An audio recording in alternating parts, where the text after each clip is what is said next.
Jamaica's finance minister is insisting on the integrity of the 2016-2017 estimates of expenditure and the budgetary process. Audley Shaw says the government's fiscal policy paper is intact despite criticism from the Auditor General that there are material inconsistencies. Leslie Sherwood has the details. Finance Minister Audley Shaw is vouching for the integrity of the government's fiscal paper, which was tabled with the budget on April 14.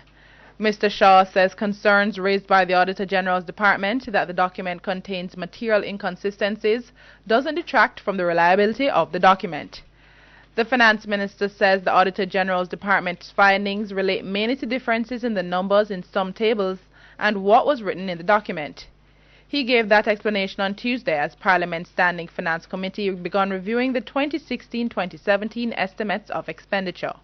In the report, the Auditor General pointed to some inconsistencies and referred to these as, quote, material inconsistencies, unquote, and further commented that, quote, it is the responsibility of the Ministry of Finance and the Public Service to ensure that all information contained in the fiscal policy paper is reliable, end of quote.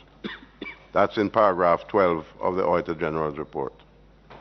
These inconsistencies, Mr. Chairman, I am to report, relate mainly to a few instances in which the narrative in the fiscal policy paper did not strictly match the figures in the tables and other minor differences in the figures presented in some of the tables.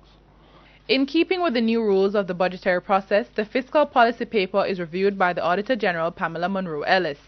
Mr. Shaw argues that despite the inconsistencies revealed by the Auditor General, this does not affect the integrity of the document. He told the House that a corrected and amended fiscal paper has been updated on the Ministry's website and that has been tabled in Parliament. These minor differences, however, do not affect the integrity of the information.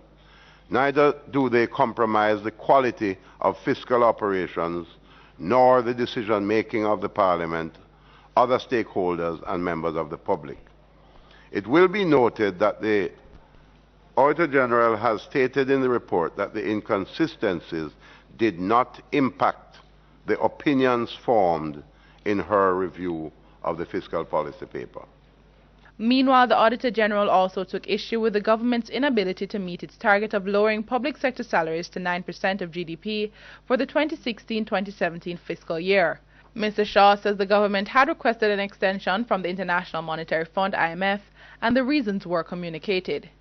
The Auditor General, Mr. Chairman, also commented that the government of Jamaica remains in breach of the legislated 9% wage to GDP target.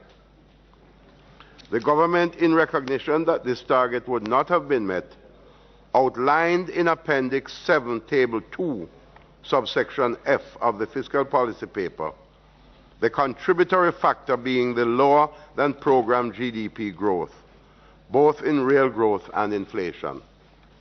Since the nominal value of the wage bill is in line with the projections made in 2010, the fiscal policy paper also stated that the bill to amend the FAA Act to adjust the timeline for achieving the wage ceiling will be tabled in Parliament within a few months.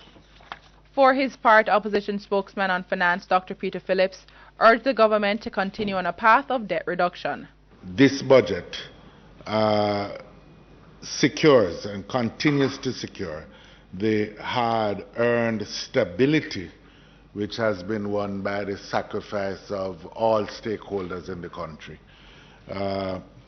And significantly, that we do not lose our dynamism as far as debt reduction is concerned, because this is really the only secure, sustainable way out of poverty for the country as a whole. I'm Leslie Sherwood for CEEN Caribbean News.